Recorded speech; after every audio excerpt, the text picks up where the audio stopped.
سلام كما يزنيكم تخلكم تخاتلتي زنا لهم مدرك قد جته كلماوي لوطي زدسس تحستو خلونا ايو نزل عيبنا يزلنا ارستي مبرغبنا ابستودينا عدينا يزلنا انجينير طعمه تخلاب حلافي احدو مكات كلماوي لوطي اب كفل اكبابي منيستر مريتن ماين اكبابن يو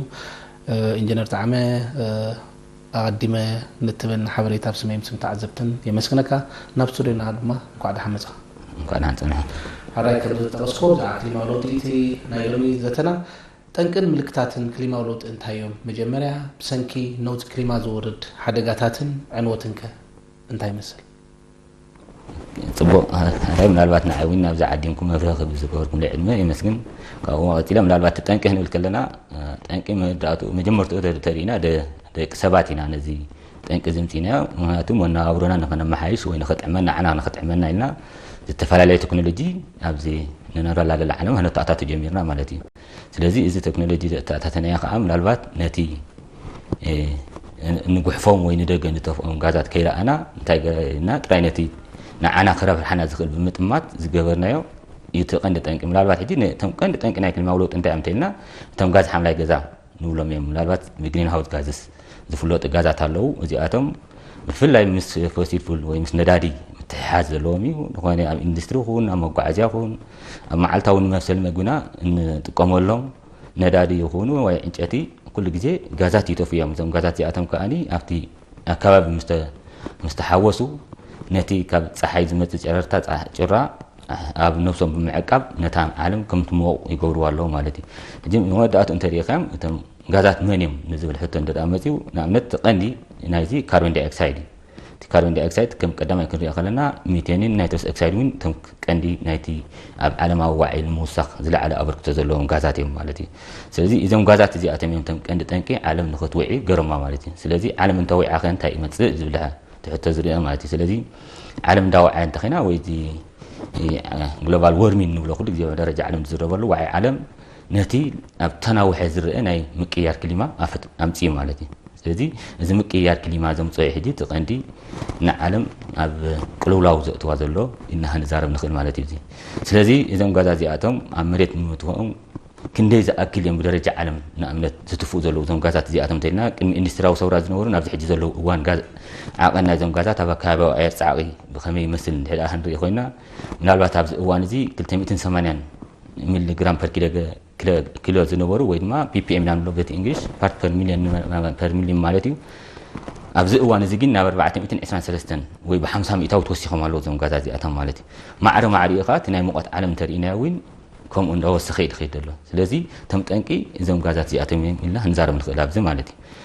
ስለዚ ምናልባት እቲ እንታይ እዮም እቶም ምልክታት ናይ ክሊማዊ ለውጢ ንዝብል ግን ዓለማዊ ዋዒ ዘምፅኦ እዩ ምናልባት ተደጋጋሚ زوعيت عالم لومي كوينالا زوعيت عامت وعيت لومو كوينالا ندابلنا نامنت نري نابلات 1994 انا نسيت نزوعيا ان سلازي حاجه قند ملكت ترينا تموسخ ناي موقت عالمي ماتو تمبريتشر لوسخي خيدالو كالاي اتي منك خبرات نريهم زوين حاجه كافت ملكتات ناي زي كلمه ولوطي اسو زطنقو خاني ملات صفحات بحر وين يغاطمال مالت فلا غلين هاجرات ناي متحل تخولن اندات دعبيه ستخيدلو زل على ستريس اغاطيمو يص اب صقم توسو وديقنا لوا مالت سلازي ازي حاجه كافتي ملكتاتي نبعلو زي نحنا وين نافتي زياده درق زطقعلو كابي سلازلنا خا زي نري زلنا ناي درق وين حاجه كافتي ملكتات نايتي كلمه ولوطيلنا هنطقسو نخيلي هو مالتي قال زيم مسفحفح استفالالي بالعات ምናልባት ኣብዚ ድሩት ቦታታት ዝረአዩ ዝነበሩ ባልዓት ሎሚ ምስቲ ኢንቫይሮንመንት ዘብል ኣከባቢ ይፍጠረሎም ስለሎም ምስቲ ናይ ክሊማዊ ለውጢ ዝያዳ እንዳስፋሕፍሑ ይመፁ ስለለውን እዚኣቶም እውን ሓደ ካብቲ ምልክታት ናይ ክሊማዊ ለውጢ እዮም ኢልና ክንወስዶም ንኽእልና ካልእ እዚ ናብ ደርቂ ምቕያር ወይ ትሕተ ባይታዊ ማይ ምውሓድ ዋላ ብልዕሊ መሬት ዘለዎ ማይ ምውሓድ እውን ሓደ ካብቲ ምልክታት ናይቲ ክሊማዊ ለውጢ ኢልና ንወስዶም ኢና ምናልባት እዚኣቶም ኣብ ሓፂር ግዜ ዝረአዩ ይኮኑን ምስቲ ናይ ኣብስተናውሕ ግዜ ስድራይ ንዓኻ قلتف ريزالت هاي رأيكان ويوتسيت هاي رأيكان هون من الوقت بيت مصنعات نكايدن تاريخ خامجين كل جزء تحت فيتامين ماي ويكملت زوحس وحستي تاريخهم نداقولوا لي يخودهم دلو يتم مصنعات زرد أكملت إذا كان تاريخ دي هذا خفتي ناتي ملكات كلمة ولوت إلنا نتوصي مالتي ስለዚህ እቲ ዝዓበየ ግን ንሕና ድበልናዮም ከም ዝብልኩኻ እቲ ምውሳኽ ሙቐት ዓለም ንብሎ ዘለና እዩ ማለት ምክንያቱ ሎሚ እንተሪእና ናብ 1.5 ዲግሪ ሴንቲግሬድ ወሲኹ ኣሎ ማለት እዩ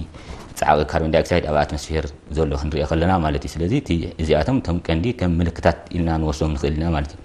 ምናልባት እንታይ ሓደጋታት የስዕብ ኣሎ ንዝብል ሕቶ እዞም ክንሪኦም ዝፀናሕና ምልክታት ዘምፅዎ ሳዕብናት ብዙሓት ኣለዉ ማለት እዩ ምናልባት እንተሪእናዮ እዚ ዝዓበየ ብሂት ዌቭ ወይ ድማ ብማዕበላዊ ዋዒ ዝጠፍእ ዘሎ ሰብ እውን ቀሊል ኣይኮነን ማለት እዩ ዓመታዊ ዜና እውን ዝተፈላለዩ ሚድያታት ክመሓላለፍ ንሪኦ ኢና ብፍላይ ኣብዘን ኤውሮጳውያን ሃገራት ብሰንኪ ማዕበላዊ ዋዒ ዝጠፍእ ሂወት ኣሎ ንባዕሉ ኣብኡ እሱ ዝጠንቁ እውን ባርዕ መሮር እንብሎ እውን ዝተፈላለየ ጫካታት ክቃፀል ንርኢ ኣለና ብፍላይ በዓል ካናዳ በዓል ኣውስትራልያ እውን ኣብነት ክንወስድ ንኽእል ኢና እዞም ዘጋጥሙ ዘለዎ ባርዕ ናይ ጫካ ማለት እዩ እዚ እንታይ እዩ እቲ ምውሳኽ ሙቐት ዝፈጠሮ ዘምፅኦ ዘሎ ሳዕሜን እዩ ማለት እዩ እዚ ከዓኒ ኣብ ሂወታዊ ወሎ ኣብ ደቂ ሰባት ወሎ ኣብ ኣካባቢ ወሎ ዘምፅኦ ዘሎ ሳዕሜን እውን ብቐሊሉ ተብሎ ይኮነ ምናልባት ብገንዘብ ክትምነ ከለካ መወዳእትኡ ናብ ንቡር ንክትመርሶ እውን ዝሓተካ ግልቦት ይኹን ፋይናንስ ቀሊል ኣይኮነን ምናልባት እዚ ዝያዳ ኣብቲ ፅፅኢል በለ መፅናዕቲ ክንደይ ደኣክል ንዋት ጠፊኡ ኣሎ ድብል ሕጂ ከድልየካ ይኸውን ንኽእል ኢና ክንዛረብ ንኽእል ካልእ ምናልባት እቲ ናይ ዕለቕልቕ እዩ ምናልባት እነዚ ናይ በዓል ፓኪስታን ዘጋጠመ ዕለቕልቕ ንሪኦ ንኽእል ኢና ዋላ እዚ ናይ ትማሊ እዚ ናይ ኮንጎ ዜና ንሪኦ ነበርና ንሪኦ ንኽእል ኢና እዚኣቶም ዘምፅዎ ሳዕብናት እውን ቀሊል ኣይኮኑ ምክንያቱ ናይ ከባቢ ኹን ንደቂ ሰባት የዕንው እዮም ዘለዉ ስለዚ እዚኣቶም እውን ሓደ ካብቲ ሳቶም ዘምፅኦ ዘሎ ክልማዊ ለውጢ ዘምፅኦ ዘሎ ዕንወት ኢልና ክንዛረብ ንኽእል ምናልባት እቲ ደርቂ ሓደ ካብቲ ምልክታት ኢና ኢልና ንዛረብ ክንፀኒሕና ምናልባት ኣብዚ ቀርኒ ኣፍሪቃ እውን እንተሪእና ተደጋጋሚ ደርቂ ዘምፅኦ ዘሎ ቀሊል ኣይኮነ ምክንያቱ ደርቂ ዘምፅኦ እውን ምምዝባል ናይ ሰባት ይኻብ ኣሎ ንባዕሉ ሕማማት እውን ዝተመጣጠነ መግቢ ስለ ይትረክብ ኣለካ ምክንያቱ ምህርታዊ ሕርሻ ስለ ትጎድል ኣሎ ከዓኒ ህዝቢ እውን ዝያዳን ኣብ ጥሜትን ናብ ካልእ ዘድሊ ስቃያትን ዝብል ኣሎ ኣብዚ ከባቢና ምናልባት ብዜና እውን ንሪኦ ነርና ብፍላይ 2023 ዘጋጠመ ናይ ደርቂ ኣብ በዓል ሶማልያ ቀሊል ኣይኮነን ማለት እየ ስለዚ እቲ ጉድኣታት እዚኣቶም እዮም ኢና ክንዛረብ ንኽእል ምናልባት ካልእ እዚ ናይ ማይ እውን ንባዕሉ ማይ ምክንያቱ ንሕና ብፍላይ ኣብዚ ከባቢና ዘለና መብዛሕትኡ ምህርትናስ ኣብ ሕርሻ ዝተመርኮሰ እዩ ስለዚ ኣብ ሕርሻ ዝምርኮስ እንተሃልዩ እንታይ እቲ ዘምፅኦ ዘሎ ፅልዋ ኣብ ሕርሻ እንተኢልና ሓደ ትሕቲ ባይታዊ ማይ ይኹን ልዕሊ ባይታዊ ማይ እንዳጎደለ ይኸይድ ኣሎ ካልኣይ ምህርትና እውን እንረኽበሉ መሬት እውን እንዳኣረገ ይኸይድ ኣሎ ስለዚ እንታይ እዮም ተምጠንቂ እንተኢልና እዚ ናይቲ ክላይሜት ዘምፅኦ እዩ ማለት እዩ ስለዚ ነዚ ምናልባት እንታይ ክትገብር ትኽእል ዝብል ሕቶ ካልእ ክኸውን ይኽእል እዩ ኣብዚ ግን ንሕና ምናልባት ብምእራጉ መሬትና እውን ተባሕጊጉ ዝኸይድ ሓመድ እውን ቀሊል ኣይኮነን ማለት እዩ ምናልባት ብክፍሊ ሃፍቲ ማይ ዝገብሮ መፅናዕቲ እንተራእናዮ 25 ሚሊግራም ኣብ 1 ሊትሮ ሓመድ ተባሕጊጉ ይኸይድ ክብልካ ከለዉ ሕጂ ቀሊል ኣይኮነን ማለት እዩ ነዚ ብኸመይ መንገዲ ናብቲ እቲ ፀጋታትካ ናብ ባሕሪ ዲኻ ወይ ናብ ገራብቲ ሃገራት ንኸይድ ከይድ እንታይ ትገብር ትብል ምናልባት ኣብቲ ስጉምቲ እንታይ ክትወስድ ኣለካ ድብል ክንሪኦ ንኽእል ግን እዚኣቶም ሓደ ካብቶም ዓበይቲ ዘጋጥሙና ዘለዉ ሳዕብናት ኢልና ክንዛረቦም ንኽእል ኢና ማለት ሰንኪ ክሊማ ፅቡቕ ኢንጂነር ጣዕመ እዚ ክትጠቕሱ ከዓ እዚ ኣሰካፊ እዩ ስለዚ ክሊማዊ ለውጢ ንኤርትራ ብቐጥታ ይፀልዋ ኣሎ ዶ ክንብል ንኽእል ይፀልዋ እንተሎ ብኸመይ ሕጂ ምናልባት ይፀልዋ ኣሎ ምናልባት ንሕና ኣብቲ ዓለም ኣለና ክሳብ ኣብቲ ዓለም ዘለና ከዓኒ ንሕና ንበይነኑ ሓራ ንኾነሉ መንገድስ የለን ማለት ስለዚ ቀንዲ ንዓና እውን ኣብቲ ተኣፋፉ ዞባ ምህላውና እውን ዝያዳ ንዓና እዩ ዝፀልወና ዘሎ ሕጂ እንታይ እዮም እቶም ፅልዋታት እንተኢልና ምናልባት እቲ ናይ ወሰኽ ሙቐት እንተሪእናዮ ኣባና ክሳብ ሕጂ ኣብዚ ዝሓለፈ ውሽጢ 60 ዓመት ብ1.7 ዲግሪ ሴንቲግሬድ ቴምፕሬቸር ኣብ ኤርትራ ወሲኹ ከም ዘሎ እቲ መፅናዕታት ዝሕብረካ ማለት እዩ ምናልባት እዚ ከዓኒ እንታይ ማለት እዩ 0.27 ዲግሪ ሴንቲግሬድ ኣብ ነፍሲ ወከፍ 10 ዓመት እንዳወሰኸ ይኸይድ ኣሎ ሕጂ ምናልባት እዚ ናብ 250 2100 እንተሪእና ክንደይ ይኽውስኽ ክሳብ 4 ክሳብ 5 ቴምፕሬቸር ወሰኽ ከርኢ ኣባና ኢና ንለና ማለት እዩ ስለዚ እንተደኣ ክሳብ ክንዲ ዝደኣክል ዲግሪ ሴንቲግሬድ ወሰኽ ርኢ ኣባና ናይ ብሓቂ ነዚ ሕጂ ዘለናዮ እኳ ክንፃወሮ ዘይንኽእል ዘለና ስንፃወሮ ንኽእል ድብልና ንብል ሕቶ መፀካ ማለት እዩ ስለዚ እዚ ሓደ እቲ ናይ ቴምፕሬቸር ወሰኽ ኣባና ፅልዋ ኣለዎ ኢልና ክንዛረብ ንኽእል ኢና ካልኣይ እቲ ዝበዝሕ ህዝብና ኣብ ሕርሻ ዝምርኮስ እዩ ኢልና ነርና ስለዚ እንተደኣ ሕርሻ ክተፍሪ ተኾንካ ኸ ማይ ክህልሎ ማለት እዩ ዝያዳ ኸ ኣብ ምንታይ ድምርኮስ ህዝብና ተሪእኻዮ ኣብ ዝናብ እዩ ድምርኮስ ዓመታዊ ዝናብ ከዓኒ እንተሪእናዮ እቲ ክበና ዝግብኦ እንዳጎደለ እዩ ዝኸይድ ዘሎ ምናልባት ኣብ ውሽጢ 10 ዓመት 25 ሚሊሜትር ዓቐን ዝናብ እንዳጎደለ ይኸይድ ከም ዘሎ እቲ መፅናዕታት ዝሕብረካ ስለዚ እዚ እውን ልክዕ ከምኡ እዩ ማለት እዩ ኣብ 250 2100 እንተደኣ ከምዚ እንዳወሰኸ ድኸይድ ኣሎ ምጉዳል እንዳርኣየ ደርኢ ርሊስ መወዳእትኡ ናበኢና ክንከይድ ብሕርሻ ክህነብር ዲና ዝብል ሕቶ እውን ከምፃልካ ይኽእል ማለት እዩ ስለዚ እዚ ዝፈጠሮ ከዓኒ ምህርታዊ ሕርሻና እውን እንዳጎደለ ይኸይድ ኣሎ ምክንያቱ መሬት ኣርጋሎ ይባድም ኣሎ ዝምዳም ዝኻኒ ትጠንቂ ክሊማው ለውጥ ዘምጽኦ ሰዓሚናት እዩ ምህርታዊ ሕርሻ ንሕና ጎደለ ኸይድ ሃሊኻ ንሕና ኸ ዝያዳ ምስኣኡ ባልና ንምርኮስ ዘለና ኸኣኒ ዝያዳ ዕቱብነት ወይ ህዲ ኢልካ ምርኣይ ዘድልዮ ክኸውን ይኽእል እዩ ማለት እዩ ስለዚ እቲ ትሕተ ባይታዊ ማይ ምጉዳል ካልኣይ ንባዕሉ ቀልጢፍካ ምጅማር ዝናብ ይረአ ደንጊኻ ምጅማር ይረአ ስለዚ ሓረስታይ ለሚድዎ ዝፀንሐ ናይ ኣነባብራ ኣገባብ ወይ ናይ ዘራእቲ ኣገባብ ምዝራእ ወቅትታት ሕጂ ይፈላለዩ ኣሎ ማለት እዩ ስለዚ እዚ ደምፅኦ ከኣኒ ቀልጢፉ ክዘርኦ ዝግባእካ ዘርኢ ደንጊኻ ትዘርኦ እሞ ቀልጢፉ ማይ ካእ ሰደቋርፀካ ስለዚ ኣብ ሓደጋ ተኣቱ ማለት እዩ ስለዚ ተሓረስታይ ስለዚ እዚኣቶም እውን ሓደ ካብቲ ዝረኣዩ ዘለዉ ወይ ንዓና ብቐጥታ ዝፀልወና ዘሎ ማለት እዩ ምናልባት ኣብዚ 2023 እንተሪኢኻ ከዓ እዚ መፅናዕቲ ምስ ናይ ባሕሪ ምውሳኽ ሙቐት ዘጠንቆ ከኣኒ ናይዞም ምማት ኮራልስ እውን ብብዝሒ ኣብ ግዜ ከባቢ ቀይሕ ባሕሪ እውን ተራእዩ ማለት እዩ ስለዚ ንዓና እውን ብቐጥታ ይፀልወና ኣሎ ካብተን ዓለም ተፈልና ስለነብር ልክዕ ከምተን ዓለም ፀልወና ኣሎ ንዓና እውን ይፀልወና ኣሎ ኢልና ዘንዛረብ ንኽእል ማለት እዩ ስለዚ ክሊማዊ ለውጢ ክንደዚ ንሃገርና ፅልዋ እንተለዎ ነቲ ዝመፀና ዘሎን ክመፀና ዝኽእልን ሓደጋ ንምካትከ ወይ ንምክልኻል እንታይ ክንገብር ኣለና ሕጂ እዚ ዓብዪ ክመፅእ ዘለዎ ሕቶስ እዩ ምክንያቱ እንተደኣ እቲ ጠንቂ ፈሊጥካ ኣለኻ ንዕኡ ንምግታእ እንታይ ስጉምቲ ክትወስድ ኣለካ ዝብል እዩ ዝመፀካ ምናልባት ሕጂ ክንዛረቦ ዝፀናሕና ዝያዳ ኣብ ሕርሻ ኢና ንሕና ተመርኪስና ንነብር ስለዚ ሕርሻ ከዓ ምህርትካ ክትዕብህ ትክእል ኣለካ ፍሬምነትካ ክትዕብህ ኣለካ ፍሬምነትካ ክትዕብህ ተኽእለካ እንታይ ኢኻ ክትወስድ ስጉምቲ ዘለካ ይብል ምናልባት እትርዕመድ ይደለካ ወይ ትፍውሶ ይደለካ ስለዚ እቲ ንዕመት ኮንካ ተፃዋርነት ነቲ ዘሎ ኩነታት ተፃዊሮም ክኸዱ ዝኽእሉ ዘራእቲ ክትጥቀም ክትክእል ኣለካ ምናልባት ካብኡ ዝሓለፈ ከኣኒ መሬትና እውን ይኣርግ ኣሎ ተባሕጊጉ ይኸይድ ኣሎ ንብል ኣለና ስለዚ ነዚ ተባሕጊጉ ዝኸይድ ዘሎ ወይ ተሓፂቡ ዝኸይድ ዘሎ መሬት እውን ናብ ንቡር ክትመልሶ ክትክእል ኣለካ ክትፅዕር ኣለካ ማለት ነዚ ናብ ንቡር ንምምላስ ከዓ ክታ ትገብር ኣለካ እቲ ምግራብ ዝብል ነካይደ ዘለና ብዝለዓለ ክስርሓለ ትክእል ኣለካ ንባዕሉ ዝምዕቃብ ማይን ሓመድ ዝለሎ ብላዕለ ንስርሓ ኣለና ምክንያቱ ትሕተ ባይታዊ ማይ ክህፍቲ እንተኮይኑ መሬት ክትርግእ እንተኮይና ንሕና በታ ዘለሃና ዓቕሚ ዝያዳ ምህርቲ ሕርሻ ንምኽዕባት ዘለውና ኣማራፂታት ምዕቃብ ማይን ሓመድን ካልኣይ ከዓ ምፍዋስ እዚ ምግራብ ንብሎም ዘለና ስጉምትታት ክትወስድ ወይ ከተታብዕ ትክእል ኣለካ ማለት እዩ ምክንያቱ ካብኡ ወፂና እውን ኣይንኸይድና ስለምንታይ እሳቶም እዮም ንዓና ዝያዳ ዘንቡርና ማለት እዩ ስለዚ ምናልባት ሕጂ ኣብዚ እንተሪኢና ብክልተ ነገር ክንሪኦ ንኽእልና እቲ ምግራብ ሓደ ምናልባት ምስቲ ዝፈጥረልና ጠልህ ንሪኦ ንኽእልና ካልኣይ ነቲ ተባሕጊጉ ዝኸይድ ንኣብነት ዓንተ ወይ ተዛሪብና 26 ሚሊሜትር ፐሊትሮስ ሓመድ ተባሕጊጉ ይኸይድ ኣሎ ወይ ተሓፂቡ ይኸይድ ኣሎ ምስቶም ዋሓይትናና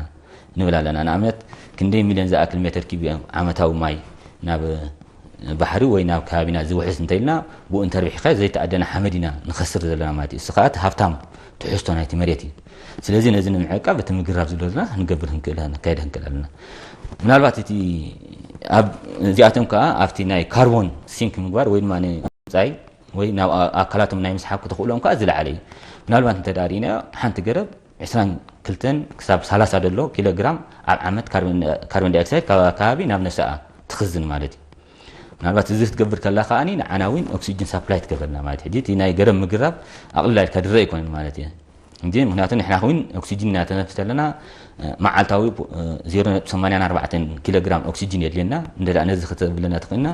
ክንግርብ ክንክእል ኣለና ማለት እዩ ስለዚ እቲ ምግራብ እቲ ዝለዓለ ኣተኩረት ተዋሂቦ ክስራሕ ዘሎ ካልኣይ ተን ዝርከበን ማይ እውን ምናልባት ዋሕዲ ማይ ኣጋጥመና ኣሎ ነተን ዝሃረማና ማይ እውን ክንዕቅመን ክንክእል ኣለና ከመይ ገና ክንዕቅመን ድብል ዲጋ ብምስራሕ ካልኣይ ብምዝላይ እንድሕዛሪና እንታይ እቲ ብናሃሪ ክኸይድ ዝግብኦ ዋሓዚ ኣብ ትሕቲ መሬት ተሰትዩ ክተርፍ እሞ ሽዑ ነታ ትሕተ ባይታዊ ማይ እውን ከፍትበልና እዩ ካብ ትሕተ ባይታዊ ማይ ይኹን ካብ ፅፍሒ ባይታዊ ማይ እውን ሕርሻና ክንጥቀመሉ ንኽእል መገዲ ክነተኣታቱ ንኽእል ኣብ ምዕቃብ ማይን ሓመድ እውን ብዝለዓለ ክንሰርሓሉ ዘለና እዩ ምናልባት ካብዚ ወፃኢ እውን ነቲ ቴክኖሎጂ ዘምፅኦ እውን እዚ ናይ ተተካእ ፀዓት ንብሎ እውን ክነተኣታቱ ኣለና ሓደ እንታይ እዚ ነቲ ዝጋጥም ዘሎ ብርሰት እውን ይከላኸለልካ እዩ ምክንያቱ ተተካእ ፀዓት ምጥቃምካ ክበርስ ዝግብኦ ወይ ክቁረፅ ዝግብኦ ዕንጨይቲ ተድሕና ኣለኻ ካልኣይ ከኣኒ ብኡ እውን እቲ ሃልኪ ናይ ነዳዲ እውን ተጉድል ኣለኻ ስለዚ ብኢዶ ዙር እውን ነቲ ናይ ምጉዳል ኢሚሽን እውን ኣብኡ ተሳታፍነት ዘለዎ እዚ ናይ ተተካእ ፀዓት ዝለዓለ ኣበርክቶ ክህልዎ ይኽእል እዩ ኢልና ኢና ንሓስብ ማለት እዩ ካልእ እዚ ቆጠብቲ ፀዓት ወይ ኤነርጂ ኤፊሽንት ንብሎም እዞም ቆጠብቲ ፀዓት እውን ንኣብነት ሚኒስትሪ ሕርሻ ዝገብርዎ ዘለዉ እዚ ናይ መጎጎ ኣድሓነት ቀሊል ኣይኮነን ምናልባት ክትዛረበ ለኻ ለሃ ቀለል ብሎ ነው እቲ ናቱ አበርክቶ ግን በጣም እዩ ዓቢ ንኣብነት ሓንቲ ታናይ ቀደም መጎጎ እንትጥቀም ከለኻን እዛ መጎጎ ኣድሓነት ኢሎም ኣታኣታት የማደለው ተነጻጽረን ከለኻ ናይ 50 ሚእታዊት ሃልኪ እያ ተጉደልካ ኣብቲ ናይ እንጨት ማለት እዩ ስለዚ ንኣብነት ሓንቲ ስድራ ንመዓልቲ 1.2 ኪሎግራም እንጨት ትህልኽ ተልና ተልናስ ክንደይ ስድራ ኣለዋ ዘን ስድራ እዚኣተን ክንደይ እንጨት ይህልኽ ኣለዋ ንመዓልቲ እንተዳኢልና ብዙሕ ማለት እዩ እዚ እንተዳ ብ50 ሚእታዊት ተጉድለሊኻ ኣብቲ ኣከባቢ ክትፈጥሮ ትኽእል ፅልዋ ቀሊል ኣይኮነን ማለት እዩ እዚኣቶም ሓደ እዚ እውን ክትሰርሓሉ ዘለካ እሱ ጥራይ ኣይኮነ ዋላ ብዓይኒ ፀዓት እውን ንርአዮ بعين ساعات رينا نعمت ناي 3000 واط مغوغو تطقم عليها نا 1500 واط مغوغو تطقم عليها قليل يكون بفرق خاطب دله خمات يجيتي نافتي قطف ساعات نسغاغر كلنا مالتي سلازي እዚ እውን بعين هالكي نعمت حد حنت سدرا نمعالتي كندي زاكل كيلوات اواريا تهلخ انتينا نعمت كاب حد كاب 5 ابانا كيلوات نمعالتي تهلخ تغلي حنت سدرا سلازي انت انا فرقي تغدل لي خازي حجي كندي سدرا لوازل افتي كالكوليشن اتي خاصرها خلها تيصلوانا تقليل ايكون مالتي سلازي نزوين كتسرحلو زلكا إلنا كنزارم نخيلنا قال ازي مقصال ناي غحفات وين حدا ناتي منالبات ازي حجي انت انا نقول مستعناون هنا تاساسرو نخيلنا امنت هديتاتنا انجد تقامات خوينا انت داكشنا مغوغو تقام هلين ካብ ብሚእቲ ወይ ብ50 ሚእታዊት ባ እንተ ዳነቲ ትፋእ ነግድለልና ኢልና ብጥዕናው ፀገም የተድናው ልክ እቲ ናተን ተቃሊዕና ደለዋ ናፍቲ ናይ ብከላ አየር ب50 ሚእታዊት ነግድለልና ኢልና ንዛርብ ነኽል ማለት ስለዚ በቲ ዓይኒ ክሊማት ራይነ ንሪዮ ብዓይኒ ጥዕናውን ልክ እንተ ዳ ብ50 ሚእታዊት ናብ ቆጠፍቲ ፀዓት ንሰጋገድ ሃሊናስ ብጥዕና ወሎ ብቁጠባ ወሎ በቲ ናይ ክላይመት ወሎ ب50 ሚእታዊት ነግድለልና ኢልና ንዛርብ ነኽልና ማለት ስለዚ ኣብዚ ምን ኣበርቲኻ መስራሕ የደሊ ኢልና ንዛርብ ነኽልና ማለት ምናልባት ታናይ ምቅፃል ጎሓፍ ደልኩኻ ጎሓፍ ከነቃፅል ከለና ምናልባት ምስ ክሌማት ተኣሳሰሩ ጋዛት ንተፍእ ንኽእል ንኸውን ካልኣይ እውን ምስ ጥዕና ተጓዳእቲ ዝኾኑ ጋዛት እውን ንተፍኢና ስለዚ እቲ ንገብሮውን ብውሕስ መንገዲ ኣብዚ ግቡእ ቦታ ነዕልቦ ተመራፂ ኢልና ንዛርብ ነኽእል ምናልባት እዚኣቶም ኢልና እቶም ዝያዳ ክንገብሮም ደልና ኢንጂነር ጣዕመ ስለዚ ከምዚ ንሪኦ ዘለና ክሊማዊ ለውጢ ኣዝዩ ዓለማዊ ብድሆ ኮይኑሎ ስለዚ ከም ቀንዲ ዓለማዊ ዛዕባ ኮይኑ ከዓኒ ኣብ ዝተፈላለዩ ኣህጉራዊ ዋዕላታት ወይ ኣኼባታት ይዝረበሉ እዩ ስለዚ ኣህጉራዊ ውዕላትን ስምዓት ብዛዕባ ክሊማዊ ለውጢ ከመይ ዝኣመሰሉ ኣለው እቶም ስምዓት ከ ነቲ ስግኣት ክቕንጥጡ ይኽእሉ ድዮም እጂ ምናልባት እንተ ዳ ርኢናዮ እዚ ውዕል መኸተ ኣብ ለውጢ ክሊማ ኣብ 1992 እዩ ውቆይም ማለት እዩ ምክንያቱ ዓለም እዚ ስግኣት እንዳዓበየ ምስ ከደ ሓደ ስጉምቲ ክትወስድ ነይርዋ ተወስድቲ ኮይናኻ ብተናፀል ዝግበር ኣይኮነን እዚ ናይ ክሊማ ምክንያቱ ሓበራዊ ዕዮ እዩ ሓበራዊ ስራሕካ የድልየካ ማለት እዩ ስለዚ ነዚ ንምትግባር ምናልባት ቅድሚ ምብጋሱ መፅናዕታት ክካየድ ኣለዎ ትብል እዩ እቶም ተመራመርቲ ወሲኖም ስለዚ ኣብ 1988 ሓደ ናይ ጉጅለ መፅናዕቲ ኣቂሞም ማለት እዩ እዚ ናይ ጉጅለ መፅናዕቲ እዚ እንታይ እዩ ናይ ብሓቂ እንታይ እዮም ዝረኣዩ ዘለዉ ብሰንኪ ክሊማ ዝብሉ ንክድህስሱ እሳቶም ዘምፅዎ ዘለዉ ሳዕቤናት ናበይ ገፁ ክወስደና ይኽእል እዩ ምናልባት ኣብ ዝመፅእ ወለዶ እንታይ ዓይነት ሳዕቤናት ክህልዎ ዝብል መፅናዕቲ ኣቕሪቦም ማለት እዩ ሕጂ በቲ ዘቕረብዎ መፅናዕቲ ከዓ ዓለም ኣሚንሉ ኣብ 1992 እቲ ውዕል መኸተ ኣንፃር ለውጢ ክሊማ ድብል ውዕል ቆይሙ ማለት እዩ እዚ ውዕል እዚ ክቆም ከሎ ሕጂ እንታይ እቲ ይሳዩ እዞም ንብሎም ዝፅናሓ ጠንቂ ጋዝ ሓምላይ ገዛ ስለ ዝኾኑ ናይቲ ቀንዲ ናይ ክሊማዊ ለውጢ ንዓኣቶም ኣብ ከባቢ ኣየር ምትዕራይ ነይሩ እቲ ክብገስ ከሎ ምናልባት ኣብዚ ግን ሕጂ ኩለን ሃገራት ሓደ ዓይነት ኣበርክቶ ኣብቲ ምጥፋእ ኣለዎን ኢልና ክንወስድ ኣይንኽእልን ዝያዳ እተን ምዕቡላት ሃገራት ወይ ብኢንዳስትሪ ዝማዕበላ ሃገራት እየን ቀንዲ ታሪኻዊ ተሓታትነት ወይ ታሪኻዊ ሓላፍነት ዘስከም ኣብዚ ናይዚ ምጥፋእ ናይ ዘንጎኒ ሃውስ ጋዝ ወይ ናይዚ ዝመፅእ ዘሎ ለውጢ ክሊማ ማለት እዩ ስለዚ ኣብኡ ዳርጋ 196 ዝኾነ ሃገራት ነቲ ውዕል ተሰማሚዕናሉ ፈሪመናሉ ማለት እዩ ስለዚ ካብኡ ቆፂሉ ምናልባት ኣብዚ ሕጂ እዋን ተሪእና 198 ሃገራት ነቲ ውዕል ፈሪመናሉ ንሕና እውን ከም ዓለማዊ ሕብረተሰብ ኣብቲ ውዕል ኣቲና ኣለና ማለት እዩ ምናልባት ንሕና ኣብ 1995 ኢና ነቲ ክስታይ ፈሪምናሉ ነቲ ውዕል ሕጂ ድሕሪ እቲ ውዕል እንታይ እዩ መፅኡ እሞ እንታይ ክግበር ድብል ነቲ ኣብ ከባቢ ኣየር ዘለዎ ጋዛት ንምትዕርራይ ስጉምቲ ክውሰድ ኣለዎ ስጉምቲ ክውሰድ ኮይኑ መን ክወስድ ድብል ምናልባት ኣብቲ ክብገስ ከሎ እቲ ውዕል ብፅቡቅ መንፈስ ይጀሚሩ ምክንያቱ እተን ምዕቡላት ሃገራት ንብለና ሓላፍነት ክወስዳ ተሓታትነት ከም ዘለዎን ፈሊጠን እየን ኣትየንኦ ማለት እዩ ምናልባት ሕጂ ኣብኡ እንታይ ድብል እቲ መትከል ናይቲ ውዕል እንተሪእኸዮ ሓበራዊ ግን ዝተፋለ ሓላፍነት ይድብን ሕጂ ኣብዚ እንታይ እዩ ምክንያቱ ኩላህና ሓደ ዓይነት ኣበርክቶ ሰደይብልና ኣብቲ ናይ ምጥፋእ ናይ ተንቀሳቓስ እቶም ቀንዲ ተሓተቲ ዝኾኑ ነቲ ምጉዳል ናይ ትፋእ ጋዛት ኣበርክቶ ክገብሩ ድብል ሕጂ ብወዚ መሰረት ከዓ ኣብ 1997 እዚ ንሰምዖ ኩሉ ግዜ ኬቶ ፕሮቶኮል ድብል እተን ምዕቡላት ሃገራት ካብ 1995 ዝነበሮ ደረጃ ብ500 ሚእታዊት እዚ ንኣካብ ዝተፈኦ ከጉድላ ስምምዓትየን ማለት እዩ ምናልባት ንዕኡ ናይ ተተግበረን እንዳሕራይ ኣብ ቀፅለ ስምምዕ እውን 2023 ክሳብ 2020 እውን ሓደ መብፅዓ ኣትየን ማለት እዩ ትዛእተዎ መብፅዓ ከዓ ብ18 ሚእታዊት ነቲ ቅድሚ 1998 ነበረ ኢሚሽን ብምጉዳል ድብለን ቃል ኣትየን ምናልባት ኣብኡ ተተግቢሩ ድብል ካልእ ሕቶታት ክኸውን ይኽእል እዩ ግን እሳተን ነዚ ናይ ብሓቂ ሓላፍነት ናተን ምዃኑ ፈሊጠን ክነጉድልና ኢለን በቲ ዝተገበረለን ፀቕጢ ማለት እዩ ናይተን ብፍላይ ኣብ ምዕባል ዘለዋ ሃገራት ዝተገበረለን ፀቕጢ ነዚ ውዕል ዝኣትየን እየን ማለት እዩ ስምምዕ ተፈራሪመን ድሕሪኡ ዝመፀ እንተሪእና ታሪኻዊ ተባሂሉ ዝግለፅ እውን እዚ ናይ ስምምዕ ፓሪስ እዩ ሕጂ ስምምዕ ፓሪስ በቲ ጉጅለ መፅናዕቲ ዘቕረቦ ሳይንሳዊ መፅናዕቲ ዓለም ነዚ ዝኸይድ ዘሎ መወሰኽ ሙቐት ክትፃወረ ትኽእል እያ ብፍላይ ክሳብ 2050 ክሳብ 2100 ዘሎ እንተሪእናዮ ካብ 4 ክሳብ 6 ዲግሪ ሴንቲግሬድ ሙቐት ዓለም ክውስኽ ከም ምዃኑ ይደርኢ እቲ ናቶም መፅናዕቲ ማለት እዩ ስለዚ ነዚ ክንፃወሮ ኣይንኽእልን ኢና እንታይ ደኣ ክግበር ኣለዎ ሙቐት ዓለም ካብ 2 ዲግሪ ሴንቲግሬድ ንላዕሊ ክውስኽ የብሉን ክሳብ 2100 ማለት እዩ ወይ ኣብዚ ሒድና ዘለና ክፍለ ዘመን ይድብልም ውሳኔ የሕሊፎም ማለት እዩ ስለዚ ብዝተኸኣለ መጠን ከኣኒ ቴምፕሬቸር ኣብ 1.5 ዲግሪ ሴንቲግሬድ ምድራት ኣብዚ ሒዝና ዘለና ክፍለ ዘመን ድብል ምናልባት ሕጂ ዳርጋ ኣብዚ ዓመት ዝፍላይ እቲ 1.5 በፂሕና ኣለና ምናልባት ኣብ ተናውሒ ስለ ትሪኦ እቲ ናይ ክላይመት ክቕፅልኒ ድብል ካልእ ሕቶ ክኸውን ይኽእል ስለዚ ስምምዕ ፓሪስ ኣብዚ እዩ ማለት እዩ ነዚ እንተ 1.5 እንድርተወ ኮይና ግን እንታይ ዓይነት ስጉምታት ኢና ክንወስድ ዘለና ናይ ሓቂ ከተን ምዕቡላት ሃገራት ዝበሃላ ሓላፍነት ናተን ይወስዳ ድየን ድብል ሕቶ መፅእ ማለት እዩ ንዕኡ ንምትግባር ከ ምናልባት ዓቕምታትና እውን ሓደ ኣይኮነን ናይ ኢኮኖሚ ደለና ትሕዝቶ እውን ሓደ ኣይኮነን ስለዚ እተን ምዕቡላት ሃገራት እውን ነተን ኣብ ምዕባል ዘለዋ ሃገራት ክሕግዘን ኣለዎን ምክንያቱ ኣብ ቴክኖሎጂ ናይ ምስግጋር ድዩ ኣብ ናይ መርዓም ድዩ ኣብ ናይ ተፃዋርነት ምዕባይ ድዩ ኣብዚኦም ንብሎም ዘለና እዚኣተን እተን ምዕቡላት ሃገራት ሓላፍነት ኣለዎን ምክንያቱ እሳተን ብዘምፅኦ ጠንቂና ንሕና ግዳይ ኮይና ኣለና ሕጂ ማለት እዩ ነዚ ንሕና ግዳይ ኮይና ኣለና ከዓኒ ሓላፍነተን ወሲደን ናይ ገንዘብ ሓገዝ ክገብራ ክኽእል ኣለዎን ተባሂሉ እውን ኣብቲ ስምምዕ ተኣትዩ ምናልባት ኣብቲ ስምምዕ ዝኣተዎ እንተሪእና ምዕቡላት ሃገራት ክሳብ 100 ቢልዮን ዓመታዊ ኣብ 2020 ዝብፅሕ ታርጌት ሓንፂፀን ነረን ነቲ ዝሓንፀጠ ታርጌት ግን ብሙሉእ ኣተግቢሮ ነቐዶ ምክንያቱ ትፅቢት ናይተን ናብ ምዕባል ዘለዋ ሃገራት ከማና ዝኣመሰላ እንታይ ነሩ ሙሉእ ሓገዝ እዩ ነሩ ምናልባት እሳተን ግን ናብ ልቓሕ ዳርጋ 70 ሚእታዊት ናይቲ ዝወሃብ ነበረ ደገፋት ተሪእኻ ናብ ካልኦት ሃገራት ልቓሕ እዚ ከዓ ዝያዳ ተፅዕኖ ኮይኑዎ ነተን ኣብ ምዕባል ዘለዋ ሃገራት ማለት እዩ ምክንያቱ እሳተን ትፅቢተን ነበረ ሓገዝ ረኺበን ነቲ ዘጋጥመን ዘሎ ናይ ክሊማዊ ለውጢ ፀገማት ንክፈት ሓደ እምበር ዝያዳ ፀሩ ክኾነን ኢለና ኣይኮነን ስለዚ እዚ እውን ሓደ ካብቲ ዘካትዕ ዘሎ ፍቲ ናይ ቴስታ እዩ ካብቶም ስምዓት እዩ ምናልባት ኣብ ዝቐረባ እዋን እዚ እውን በቲ ናይ ጉጅለ መፅናዕቲ ዘቕረብዎ ሃገራት ኣብ ስምምዕ ፓሪስ ተመርኪሰን ሃገራዊ استراتيجي ناتن كحنص على تبعي مادي هاجرات كأقول لا تنحنصيزن نتي تحنص تدلو بدرجة عالم استراتيجي هو وقع زخيل كاب 5 شخص 6 تريليون ገንዘብ يدل مالتي ስለዚህ እዚ خابي يرخب بالحتومه مالتي ስለዚህ نزين ክትግበር كاني እተን ምዕራት ሃገራትን ሓላፍነት ኮሳለው ምክንያቱ ሳተን ዘምጽኦ ጠንቂ እዚ ንብለልና ምክንያቱ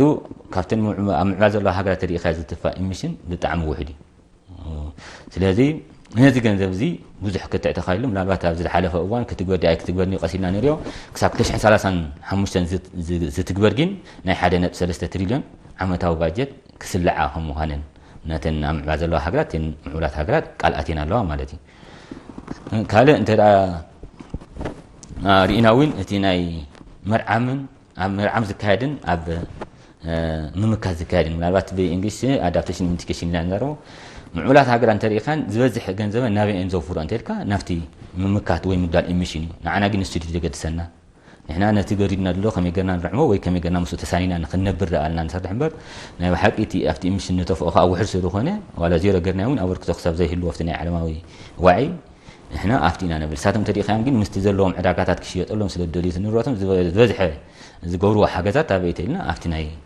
ሚቲጌሽን ወይ ምምካት ክሊማዊ ለውጢ ኢልና ንዛረበሉ እዩ ማለት እዩ ስለዚ ኣብዚ እውን ተን ኣብ ምዕባል ዘለዋ ሃገራት እዚ ናብ ዝያዳ ናብ ኣዳፕቴሽን ወይ ድማ እቲ ናይ መርዓም ክድፈኣሉ ዝደሎ ከዓኒ ነቲ ናይ ኣዳፕቴሽን ዝሃርም ስለ ዘይኮነ ብሰለስተ ዕፅፊ ክዓቢ ኣለዎ ዝብል موجت وين أقريبا أبدي زحلف دراني وعلى كلمة سلاسة مالتي مبر سلاسة بلا مستخيرة تم علات هجرات بسلاسة مئتاويت نتي مفوسة بسلسة عدسن بركوس ثقافة زلوا أبسم معتبر يحلهم لا تعرف تقاري وأسينها ريان خلت قولهم هربا ينر مدنو جايز تقبل اسم باريس ويكازي ناي كيوتو بروتوكول نخم هاجرنا زي مثل هاجرات انتهي تلوه كله يخل ترى كمان زي مثل هاجرات كم يكون له حجم ملالبات تسلوا دار كه نزارة رولس إحنا هنا ملالبات جين نمسا انتهي خمسلينا ردلنا ناتو كم زين ردلنا عالم انت ازخون السجون تخي وسط بزد لا تاكايد انت خيرنا موقت عالم كاربعتنا شو دشتغ خديبكم مخاني نارينا لنا مالتي سلازي از صلوازي وين انا لك اخوم يتصلنا ምናልባት بخلت መንገዲ ኢኻ ትሪዮት ይስታይ ዓለም እንተ እዚ ሒዛት ተደላ ስትራቴጂ ምክንያቱ ሃገራት ኩላተን ውጥን መርሓናታትን ከረክባለውን ኢና አረክበን ነረን ስለዚ እዚ ብሙሉእ ሒዘን ኣለዋ ውጥን እንተ ተተግቢሩ ናብ ካብ 3 ክሳብ 4 ዲግሪ ሴንቲግሬድ ክውስኽ ከም ምዃኑ እዩ እንተ እዚ ሒዘን ኣለዋ ስትራቴጂ ተደይተግቢሮና ግን ካብ 4 ክሳብ 6 ዲግሪ ሴንቲግሬድ ክውስኽ ከም ምዃኑ እቲ መጽናዕታት ዘሪኤካ ማለት እዩ ስለዚ ክሳብ ክንዲ እንተወሲኹ ኣባና እንታይ ጽልዋ ክህሉ ወይ ድብል ተሪና ሓደ እቲ ናይ ምቅያር ዝናብ ክህሉ ከም ትኽእል ይደሪኤካ ንህና ሲናሪዮ ማለት እዩ ካልኣይ እቲ ወሰኽ ቴምፕሬቸር ከዓ ልክዕ ምስቲ ናይቲ ዓለም ማዕረ ማዕሪኡ ክውዝ እንዳወሰኸ ከም ትኸይድ ይደሪኤካ ስለዚ ኣቶም እንዳወሰኹ ተኸይዶም ልክዕ ከማና ዝመስሉ ሃገራት እውን እቲ ሳዕቢናቱ እንዳዓበየ ይኸይድ ነቲ ዝኽመጽእ ዝኽእል ሳዕቢነት ከ ናይ ባሓቂ ንኽትከላኸለካ ዓቕሚ ለካዲ ድብል እውን ምስቲ ዓቕምታት ነነጻጽሮ ንኽእልና ስለዚ ምክንያቱ ኣብ ምዕባልና ኣለና ጋና ብቁጠባዊ እንደደለልና ሃገራት ኣይኮና ብሙሉና ስለዚ እንተ ነቲ ዝወረደካ ሓደጋ ንምጣሙ ብዙሕ ወጻኢታት ስለ ዝሓትት ኣብዚ እውን ሓደ ካብቲ ንዓና ጸላዊ ኢና ክንዛረብ ንኽእልና ማለት እዩ ስለዚ ምስ ቴምፕሬቸር ምስ ስታይሪና ኣለና ምናልባት እዚ ማይ ተደይሃሊ እውን ምቅያር ዝናብ ኣለና ማይ ተደይሃሊ እውን ምህርታዊ ሕርሻና ናበይ ገፁ ክኸይድ ድብል እውን ምርኣይ የድሊ እዩ ማለት ሙቐት ከምዚ እንተወሲኹ እውን እቶም ክምፁ ዝኽእሉ ዝተፈላለዩ ሕማማት እዚ ማይ ወለድ ሕማማት ወሎም ዋላ ዝተፈላለዩ ባልዓት እውን ምስ ፍሕፋሕናታቶም እውን ከመይ ክመስል እዩ ምክንያቱ እዚ ኩሉ ግዜ ምናልባት እዚ ሚኒስትሪ ሕርሻ ወሎ ዋላ ተን ዞባታት ዝገብርኦ ዘለዋ ኣበርክቶ ክኸውን ይኽእል ብቕልጡፍ ንቆፃፀሮ ኣለና እዚ ናይ ወረራ አንበጣ ዝበሃል እምበር ቀሊል ኣይኮነን ማለት እዩ ከባቢና ዘብፅኦ ዘሎ ስጋት ማለት እዩ ስለዚ ከምኡ እንዳበልካ ግን ንዓቶም እንዳበልካ ዲኻ ክትነብር እቲ መሰረታዊ መፍትሒ ተምፅእ ትክእል ኣለካ ማለት እዩ ስለዚ እቲ ፅልዋ እዚ ድመስል እቲ ንዓና ከምፃና ንኽእል ብዘይምትግባር ምክንያቱ ተደይ ተግቢሩ ትፋእ ጋዛት ክውስኽ እዩ ትፋእ ጋዛት ተወሲኹ ዓለም ዋዒ ክውስኽ እዩ ዓለም ዋዒ ተወሲኹ እዚ ዝመፅእ ዘሎ ዕንወት ናይ ክሊማዊ ለውጢ ኻ እንዳባእሰ ይኸይድ ማለት እዩ ስለዚ እዚ ኢልና ክንዛረብ ንኽእል እቲ ናቱ ምናልባት እንታይ ኢና ክንገብር ዘለና ንድብል ግን ሓደ بوش أو عامها تقبل تصرح تقل تصرح لك ምናልባት ንሕና እንተዲና እዚ ንገብሮ ዘለና ምዕቃ ማይን ሓመድን ከም ዝቀድምና ጠቕስናዮ ኣብቲ ምግታእ ለውጢ ክሊማ ቀሊል ኣይኮነና ወርክቶ ዘለዎ ማለት እዩ ስለዚ ኣብ ምሕደራ ኬሚካላት ወሎም ኣብ ምሕደራ ጎሓፋት ወሎም እውን ትገብሮ ትኽእል ዓቕምها ከተበርክት ክትክእል ኣለካ ኩነዚ ዝኸደ እውን ነተን ቀንዲ ተሓተት ዝኾና ሃገራት እውን ኩልኻ ሓቢርካ ብመትከል ክትቃለሰን ክትክእል ኣለካ ምክንያቱ ተጠንቅሳተን ከም ምዃነን ትመፍትሒኻ ምስአን ይደሎ ማለት እዩ ስለዚ ትመፍትሒ ምስአን ስለ ነቲ መፍትሒ ከቕርባ ፀቕጢ ክትፈጥር ትክእል ኣለካ ከም ሰብ ማለት እዩ ምስተን ከማኻ ዝኣመሰለ ሃገራት ኮንካ ምክንያቱ እቲ መፍትሒ ኣብኣተን እዩ ደረጃ ንኣብነት በኣና ተሪኢኻዮ እቲ ንሕና ንተፍኦ 0.01 እዩ بدرجة هاجر ترينا بدرجة أفريقيا تريها 4 مئتاويتي سلزي ولا زيرو قد كان وين زمتو لو تخل أكلني سلزي أفتي زيرو مقدالنا مشينا يكون عند حتى معنا المثل ده يعني أتي كم يقدرنا تورينا دلوا نروح معي وكم يقدرنا مسؤول ما تسانينا هنبن نخلينا هنا هنبن نعوه تسانينا هنبن تخلينا خاني يتنو لنا مستي سرعة ما حدرو خسانة دخل ويمستأكل بخسانة دخل نايلوت معبالتات هنا تعطات هنكلا لنا إلا أنا هنزارو نخل معنا እዚ ብፍላይ ከምዚ ተቕሶ ፅናሕ ሕፅረት ዓለማዊ መስርሕ ኣብ ግምት ብምእታው ከም ሃገራዊ ስትራቴጂ ክሊማ ብኸመይ ክንፀፃሉ ሃገራዊ መብፃዕታት ክዕወት ዲና ክንፅበ ዘለና ወይ ምስ ሃገራዊ ምትክላትና ሰማዕ መንገዲ ክንክተል ኣለና ምክንያቱ ቀፃሊ ዝበልናዮ ናይ ፓሪስ ስምምዕ በሎ ናይ ኪዮቶ ፕሮቶኮል ይበሃል እሞ መብፃዕ ኮይኑ ተርፍ እዩ ስለዚ ኣብዚ ግምት እቲኻ እንታይ ክንገብር ኣለና إذا ملابات نحن حاجتي زيادة هندفع لنا تي ناي مرعمي وين ماني فوسا مالتي مهناتو مريتنا بادي ملو نت بادي مدلو نور كل مرسهن كلا لنا مالتي سيدي تهاجروا استراتيجية نحن لنا لك نتي أنا بزمس من جديد أمر نت تعلم تدخل الله كده يعني خلي الناس اللي منتاي أنا أكابينا مفتاح أكابي ومفتاحنا مفتاحنا زيادات إن هنا بهراوي ትሕዝቶታት ናይቲ ባህላዊ ሃብትና ንፈልጦ ክንክል ኣለና ስለዚ ንዕኡ ብኸመይ ከነመሓድሮ ብኸመይ ከ ናብ ንቡር ንመልሶ ኢልና ክንዛረብ ንኽእል ማለት እዩ ምናልባት ካብቲ ዓለም ወፂና ንኸይድ ማለት ኣይኮነን ነቲ ዝኽግበር ዘለዎ ከማና ዝኣመሰለ ሃገራት ኮይና ክንደፍኣሉ ክንክል ኣለና ዝያዳ ባና መፂና ክንዛረብ ተኮይና ግን እቲ ምዕቃብ ማይን ሓመድን ዝያዳ ክንደፍኣሉ ዘለና ስራሕ እዩ ንባዕሉ እዚ ምግራብ ዳግመ ምግራብ ንብለና ወይ ምክንያቱ መሬትና ባዲሙ ኣሎ ንብለና ስርዓተ ማሕድሮ እውን እንዳፀነተ ከድለው ወይ ናብ ካልእ ምንቅስቃሳት ይርእዩ ኣለዉ ስለዚ እዚኣቶም ናብ ንቡር ክመልሶም ተኮይና እቲ ምግራብ እውን ብዕቱብ ክስርሓሉ ዘለዎ እዩ ዝያዳ ናብ ሕሩም ሕዛእቲ ዲኻ ክትከይድ ኣለካ ምናልባት ገማግም ባሕሪ እውን ድበት ናይ ምምላእን እዚ ናይ ምውሕጓግ እውን የጋጥሞም ኣሎ ነዚ ንምክልኻል ግን እዚ ናይ ገማግም ባሕሪ ምግራብ እውን ብዝለዓለ ክስርሓሉ ትክክል ኣለካ ማለት እዩ ንባዕሉ ዝሕሩም ሕዛእቲ እውን ቀሊል ኣበርክቶ ይህልዎን ማለት እዩ እቲ ምርጋእ ከባቢ ዋላ ነቶም ስርዓተ ማሕድሮ ናብ ምምላስ ናይ ምባሎም እውን ናይ ምስሳን እውን ቀሊል ኣበርክቶ ይኮነ ኣለዎ ስለዚ እዚ እውን ቀሊል ስራሕ ስለ ዘይኮነ ክትሰርሓሉ ዘለካ እዩ ንባዕሉ እዚ